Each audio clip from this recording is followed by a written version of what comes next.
My name's Nathan Hamilton, and the title of my persuasive speech is as follows: Cell phones, electromagnetic fields, and their effect on the user. Now, according to Quartz.com, there are almost as many cell phone subscriptions as there are people on this earth. 6.8 billion subscriptions to about 7 billion people, and it took a little more than 20 years for that to happen. In 2013, there were some 96 cell phone service subscriptions for every 100 people in the world. Now, I wrote my technical writing research paper on the topic of cell phone radiation and the electromagnetic radiation, and I like to think I know a thing or two about the subject. My thesis is as follows: cell phones, when functioning correctly and used properly, produce too low a level of electromagnetic radiation or radio frequency to cause harm or illness to the user. I will be sharing 3 main points which are rumored to be caused by cell phones radiation, and also reference articles which argue otherwise.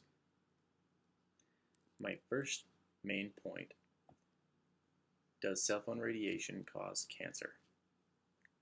In 2001, the journal National Cancer Institute published N.J. Nelson's article titled "Recent Studies Show Cell Phone Use is Not Associated with Increased Cancer Risk." The article states, and I quote, "Ionizing radiation, such as X-rays or gamma rays at high doses, is known to cause cancer. The radiofrequency radiation emitted by cellular phones is a very low-intensity, non-ionizing radiation that has not been shown in previous studies to pose a cancer risk. The low-intensity radiation emitted by cellular phones, however, cannot break chemical bonds like ionizing radiation can.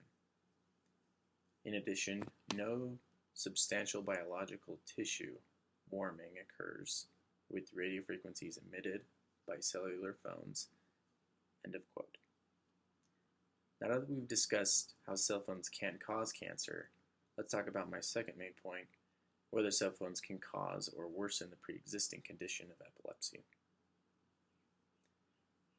Dr. Nora Volkow, the lead author of a Journal of the American Medical Association study, claims that she found adult neurological activity was being altered via electromagnetic radiation emitted from a personal mobile device.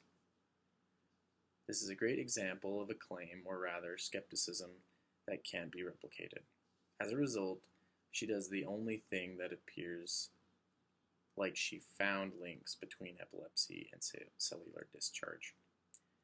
I quote, she suggested parents teach their, she suggested, and I quote, teach their parents to use their cell phones with a wired earphone or use the speakerphone mode and avoid putting cell phones directly on their ear. End quote. So in the end, she makes it appear like she has that there are links between epilepsy and the discharge of cell phones by suggesting that parents teach their children to do so. Again, a number of studies into mobile phones emitting radiation have been conducted with no conclusive results. Now that we've discussed whether cell phones can cause or worsen the pre-existing condition of epilepsy, let's talk about my third and final main point: whether cell phones discharge causes general harm or illness to the user. The study, research, and experimentation of this debate has been very important in the possibility that cell phones do cause harm or illness to the user, like we said before. 6.8 billion to about 7 billion people on the earth. As I've dissected a number of articles and arguments, both supporting and opposing my position, I remain firm in believing cell phones are tools in today's modern work environment and not detrimental to the future of the user's health. These, as well as many other products, produce radio frequency radiation. Society has overlooked the potential dangers in the past for the sake of convenience. Today, many within the scientific world argue that one of the most recent ignorances developed by big business is that of the frequent daily cell phone usage's potential to cause physical harm to the user.